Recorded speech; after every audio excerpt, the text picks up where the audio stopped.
morning, everyone. Congratulations, graduates. Let's give them a big round of applause.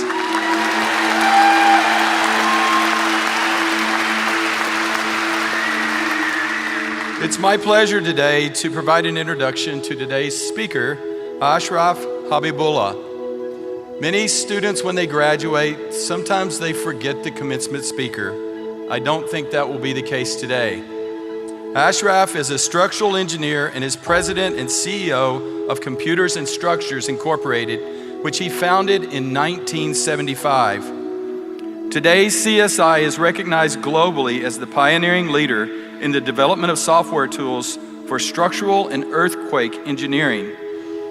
The software is used by thousands of engineering firms in over 160 countries for the design of landmark projects such as the Freedom Tower in New York City, the Burj Khalifa Tower in Dubai, and the Bird's Nest Stadium in Beijing. Today, the skyline of every major modern city in the world is defined by structures that have been designed using Ashraf's software. He has a passion for the arts and social causes. He is co-founder of the critically acclaimed Diablo Ballet and the founder of the Engineers Alliance for the Arts, an organization that involves school children with technology, focusing on the artistic aspects of bridge engineering. He regularly donates his money and time as a speaker to support humanitarian organizations, hospitals, and educational institutions worldwide. Ashraf has donated software to thousands of universities to ensure that the technology necessary to produce seismically sound structures reaches everyone. And Ashraf has also supported our students and labs here at Cal Poly. Ashraf has a deep personal interest in the study of human psychology and human behavior and how they can be leveraged to help people from all walks of life reach their maximum potential. Would you join me in welcoming Ashraf to the podium?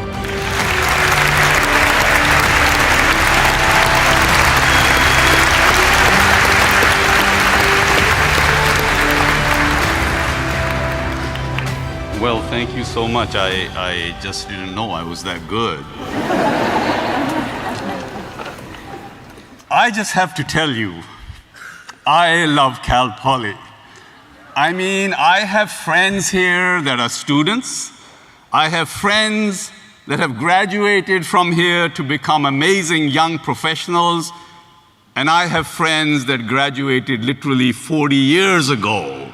And I have so many incredible stories. But those are for another time. Today, this day is about you, to celebrate you. And you know what? The reason I'm so excited to be here is because in the fall of 1969, I was sitting where you are. So that was exactly 50 years ago, you know? So I'm here to celebrate with you guys. And I remember those days. I remember that day vividly like it was yesterday, and you are going to remember this forever. The feeling, the accomplishment, and the relief. You know, the fact that this phase is behind you. You know, I remember all of that, but you know one thing I really don't remember. Who was my keynote speaker? You know, I really don't remember that. So I want to make sure that that doesn't happen to you. And you know what? They make me wear this thing. They say I need to look respectable. Well, you know, I'm here to celebrate with you guys. Why do I have to look respectable? You know? So I'm going to take this thing off.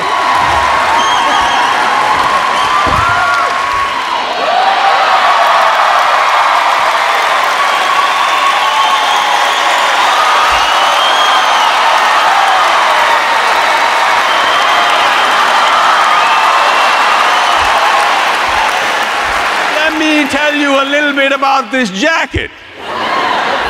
You see, I think every keynote speaker needs to have a jacket like this. Because you know, when you come to a commencement and you wear a jacket like this, you can basically say anything you want to. Because nobody's listening.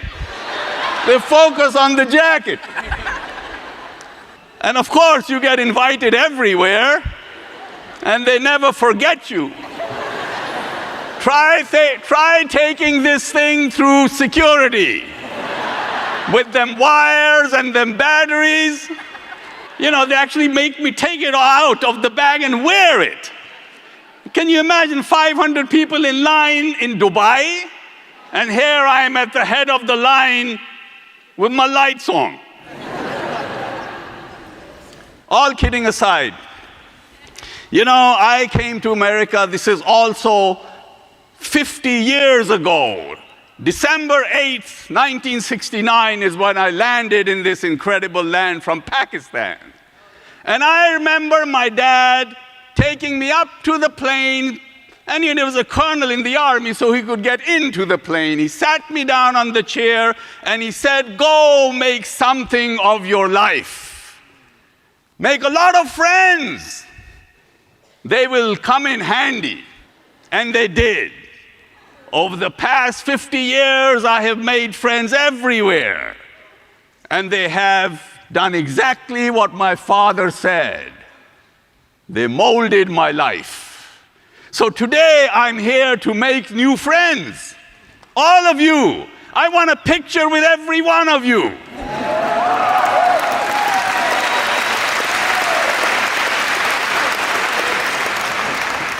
I was thinking, what should I really talk about? Then it occurred to me that students are usually broke. All 4 years they struggle for money. So I thought maybe that's a good topic, because I really want all of you to be rich. So I thought I'd start with that. There's a research report out there which says that only 15% of your financial success is based upon your technical knowledge or basically the stuff you learn in school. You know, you'll make a good living. But if you learn the other 85%, which they say is based upon what they call human engineering, you can raise your income 700%. So I thought maybe today we'd talk a little bit about human engineering, what it is. It's basically your ability to lead people, to create paths for them so they follow you and become better. It's your ability to inspire them, to make them do things that maybe they never did before. And it's your ability to have influence over them so that they will do things for you that you want them to do without you even asking them to do it. How amazing is that?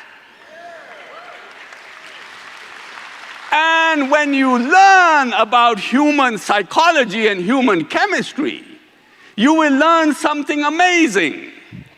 And that is that human beings are created for one and one only solitary reason. Well, there's actually two, but this is one of them. And that is that you are created for making the life of another human being better.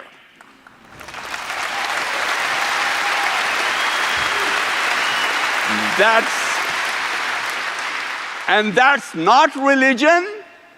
It's not something that I've cooked up. It's not voodoo. It's part of your human chemistry. That's the way you are built. It's the way your constitution is. That is the reason why when you do something nice for somebody, you actually feel amazing. Nature has created a reward system when you do the things that nature wants you to do, it rewards you with an amazing feeling. Have you ever thought, why would anybody like you? I mean, has it ever occurred to you? I mean, why would you like me? Because of my lighted jacket? Or my Madonna hat? How about them Madonna boots? No. People like you for only one reason, and you learn this, and it's best that you learn it when you're young. It will serve you well. People like you for only one reason, and that one solitary reason is how they feel about themselves when they are in your presence. That's what makes them like you.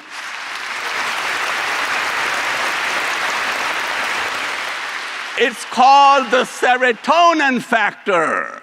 If you can make a person feel like a gazillion bucks, they will come back to you again and again and again. When I'm nice to you, you get a serotonin rush. You glow. When I see that, I get a serotonin rush. I glow.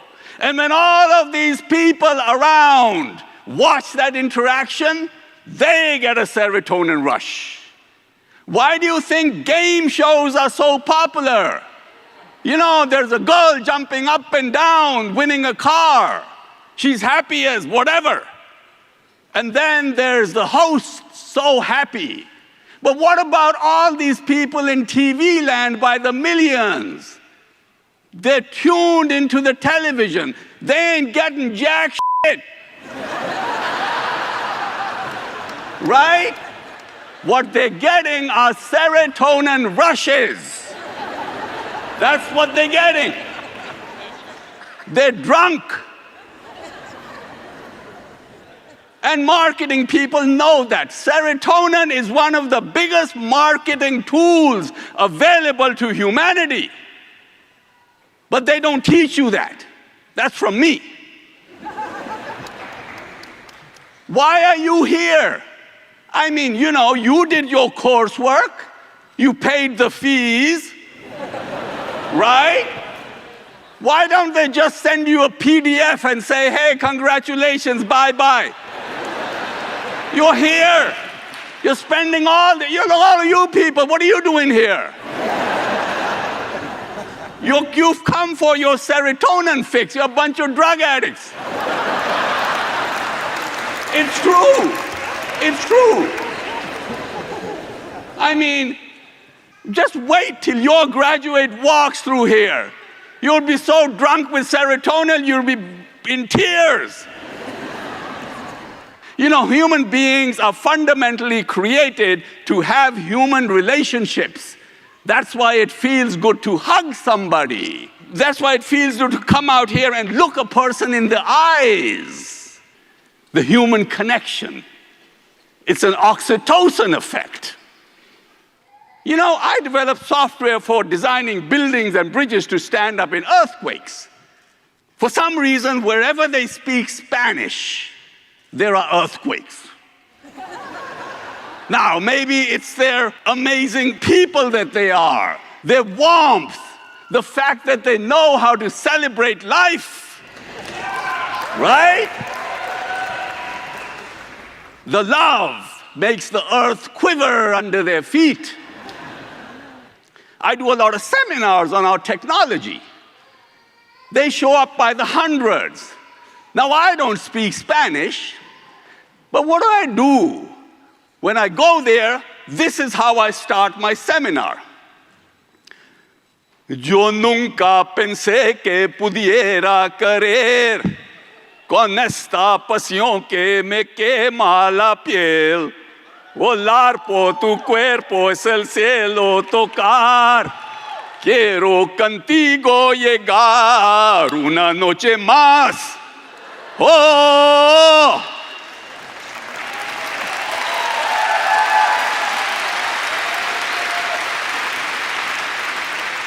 Now, I haven't the foggiest idea what that means, because I don't speak Spanish. But what does it do to an audience that speaks Spanish? 2,000 of them. It connects you with them. It gives them an oxytocin rush, makes them feel amazing about themselves. And what does that do? That bonds them with you. From that point onward, you can do no wrong. So learn about human psychology and human chemistry. It'll serve you well. It'll make you rich. You know, when you have amazing instructors like you have at this university, they don't just teach you. Implicitly, they instill into you a willingness to learn. And that stays with you. Psychologists will tell you, you don't learn by being taught. You don't learn by being told. You learn by absorbing the environment that you are in.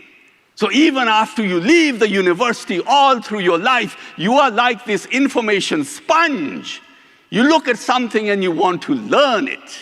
The other thing that you learn, without even knowing it, is to be able to think logically. So you can figure out stuff for yourself. You know, one of the greatest things that I learned without even knowing it in college is my friends. Just by being around them, they taught me how to live out of my comfort zone. They made me shameless. Look at this. But it has served me well. So living out of your comfort zone is the most important things that you need to think about, because these are the most amazing times for you to graduate. When I came to Berkeley 50 years ago, I thought I was the most luckiest person because they had just put humanity onto the moon and computers were just getting started. Now I look at the opportunities you have today. And with the background that you've received here, you can step into any field. So try anything. Try everything. You know, the biggest tragedy in life is not death. The biggest tragedy in life is arriving at the end of your life and looking back at all of the opportunities that you missed because you were afraid to step out of your comfort zone and answer the door when opportunity knocked. At that point, you wouldn't have to worry about how you're going to die, because that thought alone will kill you. Don't let that happen to you. Try everything.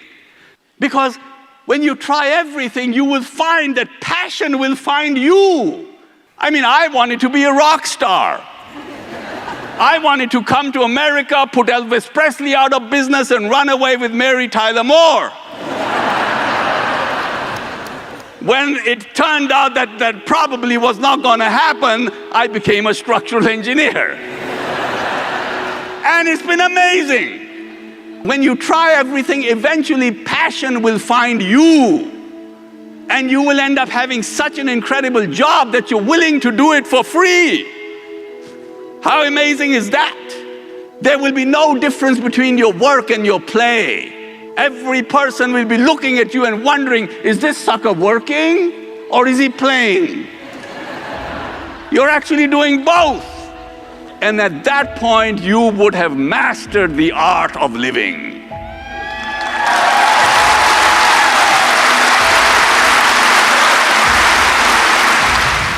You are the people that are the future of this country.